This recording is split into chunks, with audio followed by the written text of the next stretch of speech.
আমন্ত্রণ জিটিভির নিয়মিত স্বাস্থ্য বিষয়ক সাপ্তাহিক আয়োজন Unito pharmaceuticals limited doctors chamber অনুষ্ঠানে। দর্শক, আপনাদের সাথে আছি আমি ডাক্তার অর্থি জোখরিফ। চোখ আমাদের জীবনের একটি অবিচ্ছেদ্য অংশ এবং যেটির আলো ছাড়া আমরা কখনোই দেখতাম না এই পৃথিবীর রং রূপ কিংবা প্রাকৃতিক সৌন্দর্য এবং সেই সাথে আমাদের প্রিয় মানুষের মুখ। তবে চোখে নানা জটিলতার কারণে অনেক সময় দীর্ঘদিন ধরে আমরা চোখে চশমা এবং কন্টাক্ট লেন্স ব্যবহার করে থাকি এবং যেটির ফলশ্রুতিতে অনেক সময় পড়তে হয় নানা বিড়ম্বনায়। তবে চিকিৎসা বিজ্ঞানের অত্যাধুনিকতায় এখন চলে এসেছে নানা ধরনের অত্যাধুনিক চিকিৎসা পদ্ধতি। দর্শক, আজ আমরা কথা বলবো তেমনই একটি চিকিৎসা পদ্ধতি নিয়ে, ল্যাসিক এবং রিফ্র্যাক্টিভ সার্জারি। দর্শক, এই চিকিৎসা পদ্ধতিগুলো আসলে কোথায় কোথায় রয়েছে এবং কাদের ক্ষেত্রে জরুরি এবং আপনি কখন এটি নেবেন কিংবা কখন আপনার জীবনে এটির প্রয়োজন রয়েছে, আজ আমরা কথা বলবো এই প্রত্যেকটি বিষয় নিয়ে। এবং আলোচনা করবার জন্য স্টুডিওতে আমাদের সাথে উপস্থিত রয়েছে দুজন স্বনামধন্য চক্ষুরোগ বিশেষজ্ঞ। উপস্থিত আছেন ডাক্তার মাহাজিবা রহমান চৌধুরী, যিনি consultant refractive surgeon, Bangladesh eye hospital ও ইনস্টিটিউট।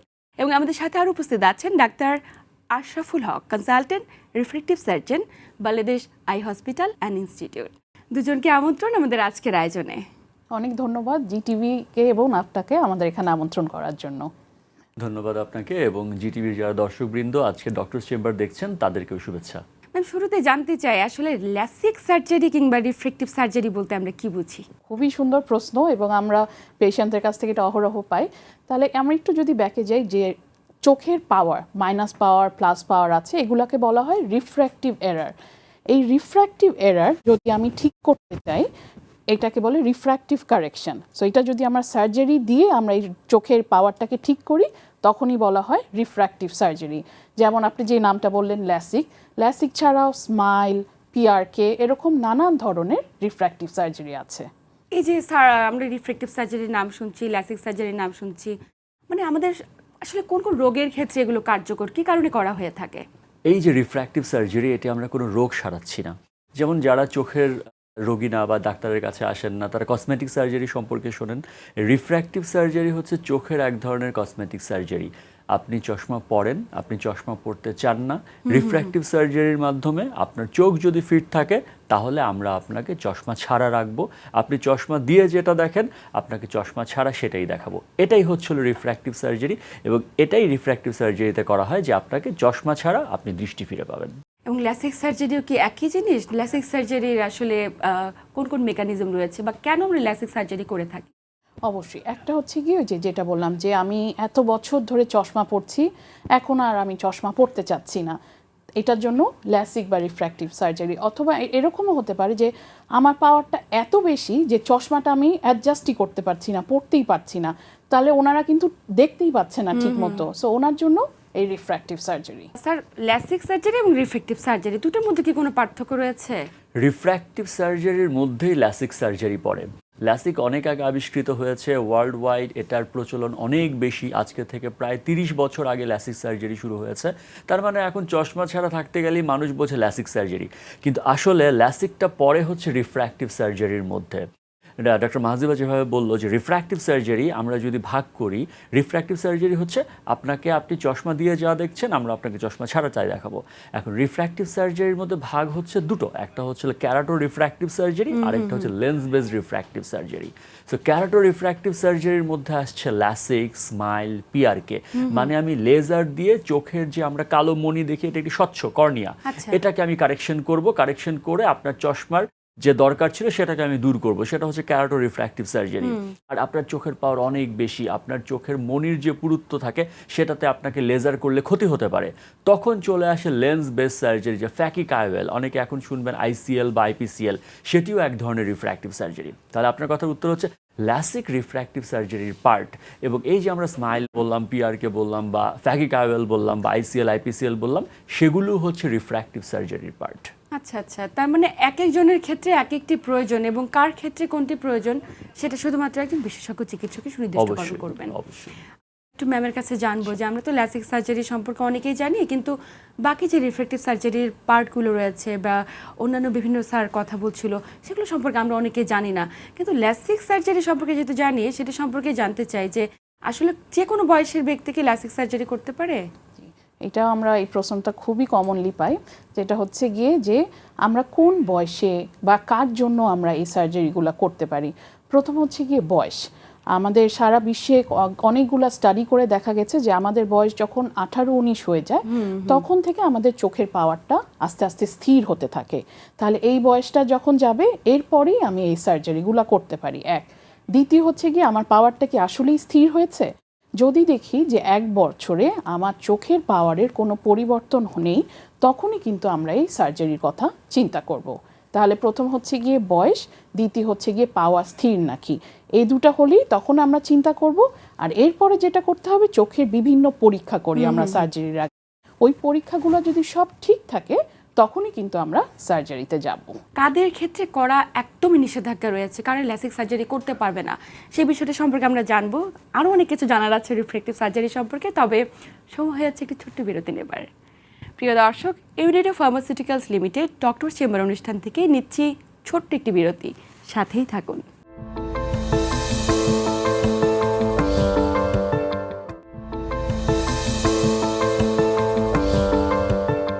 প্রিয় দর্শক, বিরতির পর আবার সবাইকে স্বাগত জানাচ্ছি UNIDO pharmaceuticals limited doctor chamber অনুষ্ঠানে। আপনাদের সাথে আছি আমি ডাক্তার অর্থি জোখরিফ এবং আমার সাথে আছেন দুজন বিশেষজ্ঞ চিকিৎসক। বিরতির পর আবার স্বাগত আমাদের আজকের আয়োজনে। বিরতির আগে কথা বলছিলাম যে কাদের ক্ষেত্রে লাসিক সার্জারি করতে পারবে এবং কাদের ক্ষেত্রে নিষেধাজ্ঞা রয়েছে, এ বিষয়ে স্যার বিস্তারিত জানবো আপনার কাছে। ধন্যবাদ। ডক্টর মাজিও যেভাবে বললেন সেটা হচ্ছে যে আপনার বয়স জানলেন, যে রিফ্র্যাক্টিভ পাওয়ারটা স্টেবল হতে হবে, সেটি একটি রয়েছে। কিন্তু দেখা যাচ্ছে যে হাতের 5 আঙ্গুল যেরকম সমান না, উঁচু নিচু, আমাদের চোখ কিন্তু সমান না। তাহলে কি হচ্ছে, সেটা হচ্ছে যে চোখের কিছু সার্টেন পাওয়ার রয়েছে, যে আমরা বলি ইউজুয়ালি -8 ডায়াপ্টার মায়োপিকের ক্ষেত্রে, এর উপরে হলে আসলে ল্যাসিক করা উচিত না। তাতে হচ্ছে হলো পরবর্তীতে সমস্যা হতে পারে। যাদের কর্নিয়া পুরুত্বটা সরু বা যাদের কর্নিয়ার অনেক ইরেগুলার অ্যাস্টিগমেটিজম রয়েছে, তাদের ক্ষেত্রে ল্যাসিক করা উচিত না। আবার হচ্ছে হলো যাদের দেখা যাচ্ছে যে পাওয়ার স্টেবল না, তাদের ক্ষেত্রে তো অবশ্যই ল্যাসিক করা উচিত না। কিন্তু কিছু শারীরিক রোগ রয়েছে, যেমন ডায়াবেটিস, অটো ইমিউন ডিজিজ, এগুলো হলে যেটা হয় যে ল্যাসিকের পরবর্তী হিলিং টাইমে সমস্যা হতে পারে, কিছু অন্যান্য কমপ্লিকেশন হতে পারে শরীরের জন্য চোখে। সেসব ক্ষেত্রে কিন্তু রোগীকে আমরা কিন্তু ল্যাসিক করার ক্ষেত্রে অনেক সতর্কতা অবলম্বন করি এবং অনেক ক্ষেত্রে তাকে আমরা ল্যাসিক করতে অনুৎসাহিত করি বা নিরুৎসাহিত করি। আবার দেখা যাচ্ছে কারো গ্লোকোমা রয়েছে, কারো রেটিনায় সমস্যা রয়েছে, কারো ম্যাকুলোপ্যাথি রয়েছে, কারো কনজেনিটাল বা জন্মগত রেটিনায় সমস্যা রয়েছে, তাদেরকেও কিন্তু আমরা ল্যাসিক করতে নিরুৎসাহিত করি। তার মানে কারা করবে কারা করবে না সেটি বিবেচনা করাটা খুব গুরুত্বপূর্ণ একটি বিষয়। ম্যাম, যখন আপনারা বিভিন্ন পরীক্ষা করে ফেলেন, পরীক্ষার মাধ্যমে তো শনাক্ত হয়েই যায় যে ওই ব্যক্তিটির চোখে আরও অন্য কোনো পার্টিকুলার জটিলতা রয়েছে কিনা এবং করতে পারবে কিনা আসলে, তো যখন করার পরামর্শ দিয়ে দেন, বিশেষ কি কোনো প্রিকশন মেনটেন করা জরুরি যে এই ধরনের পদ্ধতিগুলোর মধ্য দিয়ে গিয়েই তাকে সার্জারিটা করতে হবে? অবশ্যই। প্রথমে যেটা বলছিলাম, ওই যে পরীক্ষাটা আমাদের প্রথম ক্রাইটেরিয়া, যেটা আমাদের করতেই হবে। ওই পরীক্ষায় আমাদের চোখের যে প্যারামিটার দরকার সার্জারি করার জন্য যদি মিলে, তখনই কিন্তু আমরা সার্জারিতে প্রসিড করব। এবং আরও কিছু, যাদের এই যে এরকম বেশি পাওয়ার থাকে, চোখে কিন্তু বিভিন্ন সমস্যা থাকতেও পারে, যেমন চোখের ভিতরের অংশ যেটাকে আমরা রেটিনা বলি, রেটিনাটা দুর্বল থাকতে পারে। সো আমরা যখন এই যে প্রিল্যাসিক টেস্টগুলো করি, এটার মধ্যে একটা অংশ হচ্ছে গিয়ে রেটিনা চেকআপও। যদি অন্যান্য কোনো সমস্যা থাকে, আগে আমরা কি করব, ওগুলার চিকিৎসা করব। যখন এগুলার চিকিৎসা শেষ হবে, আমরা দেখছি যে চোখ এখন ফিট সার্জারির জন্য, তখনই আমরা আগাবো সার্জারিতে। চোখ তো আমাদের জন্য খুব সেন্সিটিভ একটি বিষয়, অপারেশন করাবো, পরবর্তীতে যদি অন্ধ হয়ে যায়, এই ভাবনার জায়গা থেকে অনেকেই করাতে চায় না, তাদের উদ্দেশ্যে আপনার পরামর্শ কি থাকবে? খুব সুন্দর প্রশ্ন করেছেন। আমরা কিন্তু সবসময় বলি যে ল্যাসিক বা রিফ্র্যাক্টিভ সার্জারি, এটা আসলে যদি আপনি 0 থেকে 100 পর্যন্ত কাউন্ট করেন, এখানে এই যে আমরা এতক্ষণ কথা বললাম কে ল্যাসিক করাতে পারবে, কে ল্যাসিক করাতে পারবে না, মানে হচ্ছে কোন রোগী ফিট, কোন রোগী আনফিট, সেটা কিন্তু পুরো সার্জিক্যাল প্রসিডিউরের 80%। তার মানে হচ্ছে আপনি যদি ফিট হন, আমরা যদি আপনাকে বলি যে আপনি ল্যাসিক করার জন্য ফিট, তার মানে আপনার কিন্তু 80% সার্জারি সাকসেসফুল। এখন আসেন হচ্ছে প্রসিডিউর, আমি অপারেশন রুমে যাচ্ছি, আমার একটা লেজার হচ্ছে, তারপর আমি বের হচ্ছি, সেটা অনলি 20% অফ দ্য প্রসিডিউর। এখন এই 20%-এর মধ্যে সবচেয়ে বড় কথা বলি যে আপনি যদি ইউরোপে যান বা আমেরিকায় যান, যে লেটেস্ট মেশিন আমরা কিন্তু ইউজ করছি, এবং এটার লেজার টাইম অনলি 10 সেকেন্ড। তার মানে হচ্ছে আপনাকে এই যে আমরা চশমা ছাড়া রাখবো, লেজার টাইম অনলি 10 সেকেন্ড, এবং এটা হচ্ছে হলো ফেমটোপার্ট, এবং তারপরে যদি আপনার এক্সাইমার লেজার লাগে বা হচ্ছে হলো আপনার স্মাইল লাগে, সেটা অ্যারাউন্ড 10 থেকে 15 সেকেন্ড। তার মানে কি হচ্ছে, একটা চোখ জাস্ট 30 সেকেন্ডের মধ্যে আমরা কিন্তু আপনাকে চশমা ছাড়া রাখতে পারছি। এবং সবচেয়ে বড় ব্যাপার হচ্ছে, এই যে আপনি ভয়ের কথা বললেন, ল্যাসিক সার্জারি বা রিফ্র্যাক্টিভ সার্জারিতে প্রথম কথা হচ্ছে, আমরা চোখের রোগীরা বলে অপারেশন করলে ব্যান্ডেজ দিতে হবে, কোনো ব্যান্ডেজ নাই। দ্বিতীয় কথা হচ্ছে হলো, অপারেশন করলে ইঞ্জেকশন দেওয়া লাগতে পারে, কোনো ইঞ্জেকশন নাই। তৃতীয় কথা হচ্ছে, অপারেশন করলে রক্তপাত হতে পারে, এখানে কোনো রক্তপাত নাই। এখন দেখেন, যেখানে ব্যান্ডেজ নাই, যেখানে ইঞ্জেকশন নাই, কোনো রক্তপাত নাই, সেখানে কোনো ব্যথাও নাই। এবং 100% ল্যাসিক রোগীরা অপারেশন টেবিলে হয়তো বা হচ্ছিল একটু ভয়ে ভয়ে আসেন, কিন্তু অপারেশনের পরে তারা কিন্তু একটা কথাই বলেন যে আমরা কিছু টের পাইনি, it was a very normal procedure.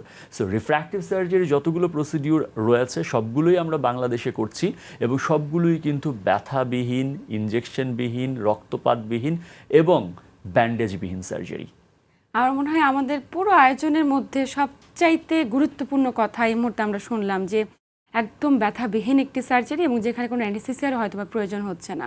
Ma'am, একটু জানবো যে এই যে এত চমৎকার একটি সার্জারি, মাত্র 10 সেকেন্ডের মধ্যে চশমা ছাড়া একটা মানুষ সুস্থ স্বাভাবিক জীবনে ফিরে যেতে পারবে, কিন্তু অনেকের প্রশ্ন থাকে যে পরবর্তীতে অপারেশন তো করলাম 10 সেকেন্ডে, কিন্তু তারপরে কতক্ষণ পরে বা কত দিন পরে আমি স্বাভাবিকভাবে দেখতে পারবো? এক্সিলেন্ট। এটা আমাদের পেশেন্টরাও বলে যে সার্জারি তো করব, কিন্তু এরপরে কি হবে। আসলে লেজারটা হলো, প্রথমে একটু লাল, একটু খচখচ থাকতে পারে একদিনের জন্য, কিন্তু দৃষ্টি কিন্তু চলে আসে ওই দিনই। এবং সার্জারির পরই দেখবেন যে আমরা অনেক সময় জিজ্ঞেস করি পেশেন্টকে, যে পেশেন্ট ওটি বেড থেকে উঠে যে হয়তো দূরে ঘড়িটা কখনো দেখতে পারতো না চশমা ছাড়া, ওনাকে কিন্তু মাঝে মাঝে ভালো হয়, আপনি কি এখন টাইমটা দেখতে পাচ্ছেন? এবং অনেকেই অনেক ইমোশনাল হয়ে যায় যে যেটা আমার পক্ষে কখনোই সম্ভব হয়নি, আমি এখন দেখতে পাচ্ছি কয়টা বাজছে। সো সার্জারির পরপরই কিন্তু দৃষ্টিটা আসা শুরু হয়। আর একদম 100% অ্যাকিউরেসি যদি বলি, এই 1 থেকে 2 দিনের মধ্যেই চলে আসে। 1 থেকে 2 দিনের মধ্যেই তিনি বাড়ি যেতে পারবেন অপারেশনে? উনি সার্জারি করলাম, সার্জারি করে ওই দিনই চলে যেতে পারবেন। এখানে আর কোনো তো থাকার বিষয় নেই। বাট ওই যে যেটা বলছিলাম, যে দৃষ্টিটাও একদম কিন্তু 100% চলে আসে 1 থেকে 2 দিনের মধ্যে। কিন্তু স্যার, অনেকে প্রশ্ন করে যে কোনো ঝুঁকি রয়েছে কিনা, অপারেশন পরবর্তী কি ধরনের ঝুঁকি হবার শঙ্কা রয়েছে? দেখুন, প্রত্যেকটা রিফ্র্যাক্টিভ সার্জারি হচ্ছে একটি সার্জারি। সো আমরা যারা মেডিকেলে পড়ি বা মেডিকেল সাইডে যারা আছি, সবাই জানবেন যে প্রত্যেকটি সার্জারির কিন্তু ঝুঁকি রয়েছে থিওরিটিক্যালি। বাট আমরা বর্তমানে রিফ্র্যাক্টিভ সার্জারি এতটাই আধুনিক মেশিন ইউজ করা হয়, সেখানে ঝুঁকির পরিমাণ সবচেয়ে কম। একটাই ঝুঁকি রয়েছে, যদি যেই চোখ ল্যাসিক বা রিফ্র্যাক্টিভ সার্জারির জন্য উপযোগী না, কোনো কারণে ভুলক্রমে যদি সেই চোখকে ল্যাসিক করে ফেলা হয় বা সেই চোখকে যে কোনো রিফ্র্যাক্টিভ সার্জারি করে ফেলা হয়, সেটা একটা বিরাট ঝুঁকি, সেটা একটা ভুলজনিত ঝুঁকি। এছাড়া যেটা হয় সেটা হচ্ছে যে ল্যাসিক সার্জারির সাথে কিছু রিলেশন রয়েছে, ড্রাই আইজের রিলেশন রয়েছে। হয়তোবা দেখা যাচ্ছে যে অনেকের অনেক মোটা পাওয়ারের চশমা পরেন, তার ফুল কারেকশন হচ্ছে না, সেগুলো কিন্তু প্রি অপারেটিভ ইভ্যালুয়েশনের ব্যাপার। তো এইগুলো ছাড়া ল্যাসিক সার্জারিতে অ্যাকচুয়ালি অপারেশন পরবর্তী কিন্তু হচ্ছে হলো কমপ্লিকেশন হয় না, যেটা আমাদের বাংলাদেশে এখন দক্ষ সার্জন রয়েছে। আমি আগেই বলেছি, মেশিন আমরা অ্যাজ পার ইন্টারন্যাশনাল স্ট্যান্ডার্ডে ইউজ করি। আমরা যে মেশিন ইউজ করি, আপনি বিদেশে গেলেও তার চেয়ে বেটার মেশিন পাচ্ছেন না। এটাই হচ্ছে বর্তমানে বিশ্বের সর্বাধুনিক মেশিন। সো এখানে অপারেশনজনিত কমপ্লিকেশনের সম্ভাবনা একদম প্রায় নেই বললেই চলে, যদি আপনার চোখ ফিট হয়। সেটি হচ্ছিল সবচেয়ে বড় ক্রাইটেরিয়া। তার মানে দক্ষ হাতে অপারেশন করার বিকল্প কিছু নেই। কিন্তু স্যার, এই যে আমাদের দেশে প্রত্যন্ত এলাকার রোগীগুলো যারা রয়েছে, তাদের সবার পক্ষে তো ঢাকায় এসে এ ধরনের অপারেশনগুলো সম্ভব নয়। তো সেক্ষেত্রে প্রত্যেকটা অপারেশন প্রত্যন্ত এলাকায় কী কী ধরনের অত্যাধুনিক মেশিন রয়েছে বা কী কী ধরনের ব্যবস্থা রয়েছে, আমরা প্রত্যেকটি বিষয় জানবো। তবে সময় হচ্ছে আরেকটি বিরতি নেবার। প্রিয় দর্শক, UNIDO pharmaceuticals limited doctor chamber অনুষ্ঠান থেকে নিচ্ছি আবারও একটি বিরতি। সাথেই থাকুন।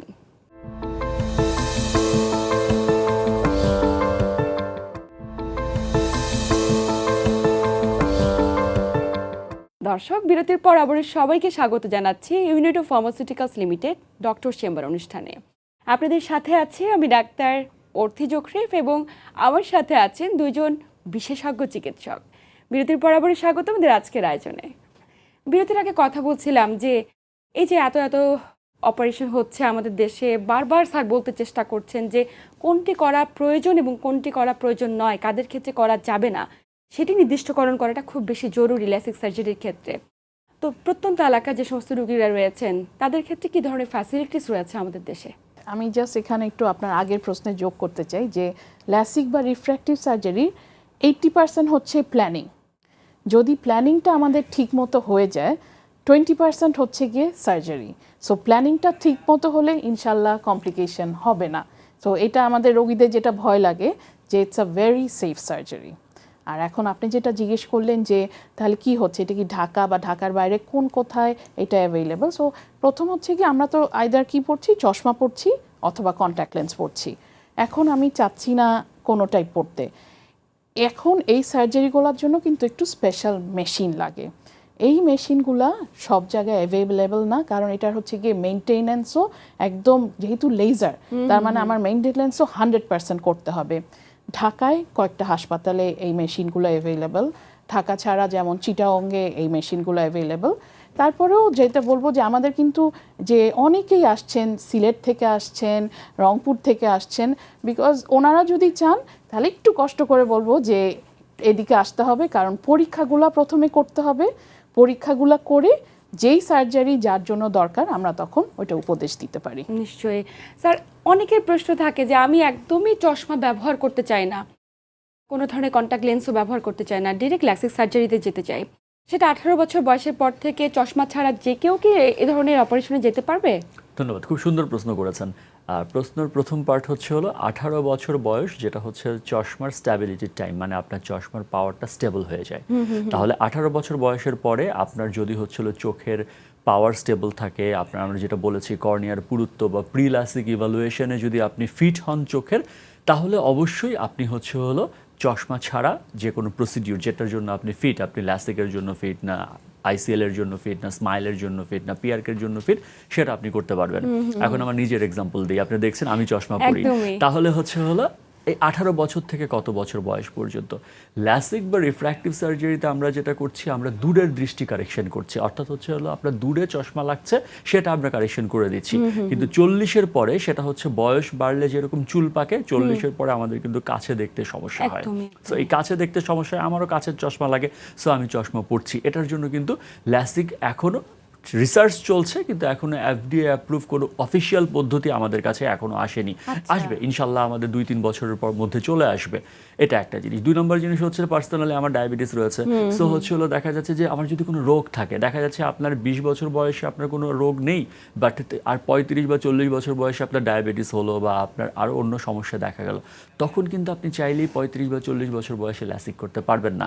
সো বয়স যেমন একটা ফ্যাক্টর, আরেকটা ফ্যাক্টর আপনার শারীরিক অবস্থা, আপনার প্রয়োজন কোনটা, সেটার উপর ল্যাসিকের কে করতে পারবেন কে করতে পারবেন না সেটা নির্ভর করে। একটু ম্যামের কাছে জানবো যে আমাদের দেশের বেশিরভাগ ব্যক্তি তো একটু খরচ নিয়ে চিন্তা করে কোনো ধরনের অপারেশন করার ক্ষেত্রে, তো সেক্ষেত্রে ল্যাসিক কিংবা রিফ্র্যাক্টিভ সার্জারির খরচ বা কী পরিমাণ অপারেশন করতে গেলে তাদের টাকা খরচ হবে, এই বিষয়গুলো নিয়ে অনেকে শঙ্কিত থাকেন, একটু যদি জানাতে পারি আমরা। অবশ্যই। যেটা হচ্ছে যে আমাদের দেশে যেটা লেটেস্ট ল্যাসিক এবং লেটেস্ট স্মাইল সার্জারি, এই মেশিনগুলো কিন্তু আমি যদি এখন সিঙ্গাপুরে যাচ্ছি, ইভেন আমি যদি এখন ইউএসএতে যাচ্ছি, ঠিক এই মেশিনগুলোই অ্যাভেলেবল। এবং এটার খরচ যদি ল্যাসিকের জন্য বলি যে 2 চোখের জন্য অ্যারাউন্ড 1 লাখের মতো লাগে। আর যেটা স্মাইল সার্জারি, যেটা গিয়ে ল্যাসিক থেকে আরও অ্যাডভান্স সার্জারি, এটা 2 চোখের জন্য অ্যারাউন্ড 1.5 লাখের মতো লাগে। একটা বিষয় আমাদের বাংলাদেশে আমরা খুব হামেশাই দেখে থাকি, চোখে করে জটিলতা, অপারেশন হলো এবং অপারেশন পরবর্তী সময় নিয়মিত যে ফলো আপ করা প্রয়োজন কিংবা চোখে যে ড্রপটি দেওয়া প্রয়োজন, হয়তো বা অপারেশন করে আপনি ছেড়ে দিলেন এবং তিনি খুবই খুশি যে আমি তো এখন সব কিছু খুব স্বচ্ছ দেখতে পাচ্ছি, পরবর্তীতে আর ফলো আপে আসেন না কিংবা ড্রপটি ব্যবহার করেন না, তাদের উদ্দেশ্যে পরামর্শ কি থাকবে? খুব সুন্দর প্রশ্ন করেছেন। এর আগে আমি আপনার পূর্ববর্তী প্রশ্নের কথা ধরে একটু একটা বলতে চাই, সেটা ল্যাসিক বা রিফ্র্যাক্টিভ সার্জারি। যেমন বহির্বিশ্বে কিন্তু আপনারা জানেন যারা চিকিৎসা নিচ্ছে, যে ছানি অপারেশন করবেন আপনার ইন্স্যুরেন্স কভার করে বা আপনার গভর্নমেন্ট সাবসিডিয়ারি দিচ্ছে। পৃথিবীর কোথাও ল্যাসিক বা রিফ্র্যাক্টিভ সার্জারিতে ইন্স্যুরেন্স কভার করে না, গভর্নমেন্ট কোনো সাবসিডিয়ারি দেয় না, বা কোনো হসপিটাল সুবিধার কোনো অপশন নেই। সো সেটা একটা বাংলাদেশের ক্ষেত্রেও প্রযোজ্য। ল্যাসিক বা রিফ্র্যাক্টিভ সার্জারি করতে হলে অবশ্যই আপনাকে সেই স্ট্যান্ডার্ড প্রসিডিউরের কস্টই মেনটেন করতে হবে। তো সেক্ষেত্রে আসলে অনেক রোগী আমাদেরকে প্রশ্ন করেন যে আমরা চাচ্ছি ছানি যেরকম অনেক সময় দেখি আমরা ফ্রি করছেন বা ছানি কম দামে করছেন, ল্যাসিকটাও কম দামে করতে চাই। এটা আসলে সম্ভব হয় না। এটা আসলে আমাদের যে মেশিন, যে টেকনোলজি, সেটার জন্যই সম্ভব হয় না। পারলে অবশ্যই আমরা করতাম। এখন সেকেন্ড প্রশ্ন যেটা বলেছেন, সবচেয়ে বড় ব্যাপার হচ্ছে ল্যাসিক যে প্রত্যেকটা সার্জারির পরে আমরা কিন্তু রোগীকে অ্যাডভাইস দিয়ে দিই, ড্রপ দিয়ে দিচ্ছি। ইউজুয়ালি ল্যাসিকের পরে 2 থেকে 3 সপ্তাহ অথবা কিছু কিছু রোগীর ক্ষেত্রে 4 সপ্তাহ হলো ড্রপটা রেগুলার ব্যবহার করা লাগে। এখন ফলো আপের যে কথাটা বলেছেন সেটা হচ্ছে যে ল্যাসিকের পরের দিনই কিন্তু রোগী প্রায় 99 থেকে 100% তার ভিশনটা ব্যাক করে। সো সেক্ষেত্রে হলো ল্যাসিকের ইউজুয়াল প্রোটোকলে রেগুলার ফলো আপ 2 থেকে 1 মাস পরে অথবা 6 মাস পরে আরেকটা ফলো আপ। কিন্তু this is a very good surgery. Patient যদি অ্যাওয়্যার হয়, যেমন আমাদের অনেকগুলো পেশেন্ট রয়েছে যারা আজকে রবিবারে ল্যাসিক করলো, সোমবারে দেখিয়ে মঙ্গলবারে বিদেশ চলে গিয়েছে। তারা কিন্তু ইউজুয়ালি আমাদের কাছে আর ফিজিক্যালি ফলো আপে আসছে না, হয়তো বা অনলাইনে বা বলছে যে আমার কোনো সমস্যা হচ্ছে কিনা, বা হচ্ছিল জাস্ট আমি ভালো আছি এটাই বলছে। সো জিনিসটা হচ্ছে যে ফলো আপ একটা প্রোটোকলের মধ্যে পড়ে, কিন্তু আপনি যদি রেগুলারলি অ্যাডভাইসটা ফলো করেন, আমরা অপারেশন পরবর্তী যে অ্যাডভাইসটা দিয়ে দিচ্ছি সেটা ফলো করলে কিন্তু হলো খুব বেশি এমন না যে প্রতিনিয়ত আপনাকে ফলো আপে আসতে হবে, সেটা না। আর this is a very good surgery, এবং যেহেতু রিকভারি টাইম ফাস্ট রিকভারি হচ্ছে, সো সেক্ষেত্রে রেগুলার ফলো আপ সব রোগীর দরকার নেই। তবে আমরা বলি আপনি যদি দেশে থাকেন, অ্যাভেলেবল থাকেন, অবশ্যই ডাক্তারের কাছে চোখ দেখানো উচিত রেগুলারলি। একদমই। এবং ম্যাডামের কাছে এই কথা রেস ধরে জানতে চাই যে এত চমৎকার একটা অপারেশন, কিন্তু আমরা কখনোই চাই না কোনো ব্যক্তির চোখের দৃষ্টিশক্তিজনিত কোনো সমস্যা হোক, এবং ল্যাসিক কিংবা রিফ্লেকটিভ সার্জারিতে অপারেশনের প্রসিডিউরে যেতে হোক। তাই অবশ্যই আপনার কাছে একদম শেষ সময় জানতে চাইবো যে চোখের সুরক্ষায় আমাদের আসলে জীবনযাপন পদ্ধতি কিংবা খাদ্যাভ্যাসে কোনো পরিবর্তন আনার পরামর্শ থাকবে কিনা? অবশ্যই। যদি বলি যে চোখের সুরক্ষায় আমরা কি করতে পারি, প্রথমেই আমরা এখন যেখানে থাকি আমাদের কিন্তু স্ক্রিন টাইম, একটা বাচ্চা 3 বছর বাচ্চা থেকে শুরু করে সবারই স্ক্রিন টাইম অনেক বেড়ে গেছে, এবং এই জন্য কি হচ্ছে, বাচ্চাদের কিন্তু চোখের পাওয়ারের সমস্যা ইদানিংকালে অনেক দেখা যাচ্ছে। তাহলে আমি যেটা সবার কাছে বলবো, স্পেশালি আমাদের প্যারেন্টসদের কাছে যেটা বলবো, আমরা ট্যাব, মোবাইল এগুলো যত কম ইউজ করা যায়। শুধু বাচ্চাদের কথাই বললাম যে ওদের জন্যও তো ভালো, এবং আমাদের যারা, আমরাও তো এখন বাসায় গেলাম একটু নেটফ্লিক্স দেখলাম, এইটাই চলতে থাকে। এটাও কিন্তু আমাদের কি হয়, শুষ্কতা, চোখের শুষ্কতাটাও অনেক বেড়ে গেছে।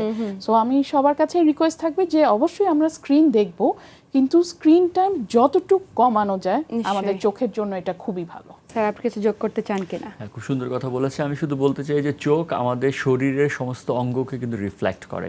ঠিক আছে, শুধুমাত্র চোখের সমস্যার জন্যই কিন্তু চোখের সমস্যা হয় না, শরীরের সমস্যার জন্য চোখের সমস্যা হতে পারে।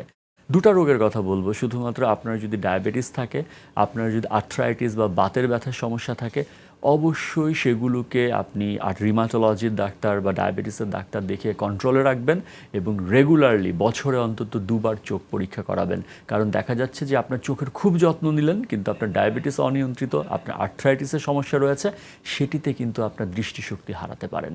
তো সেক্ষেত্রে যাদের শারীরিক সমস্যা রয়েছে, বছরে 2 বার না হোক, 1 বার মিনিমাম চোখের ডাক্তার দিয়ে চোখ পরীক্ষা করাবেন। খুব চমৎকার তথ্য দিয়েছেন, আমরা আন্তরিকভাবে ধন্যবাদ জানাচ্ছি এত গুরুত্বপূর্ণ তথ্য এবং পরামর্শের মাধ্যমে প্রত্যেকটি দর্শককে উপকৃত করবার জন্য। সবাই ভালো থাকবেন। ধন্যবাদ আপনাকে। Thank you.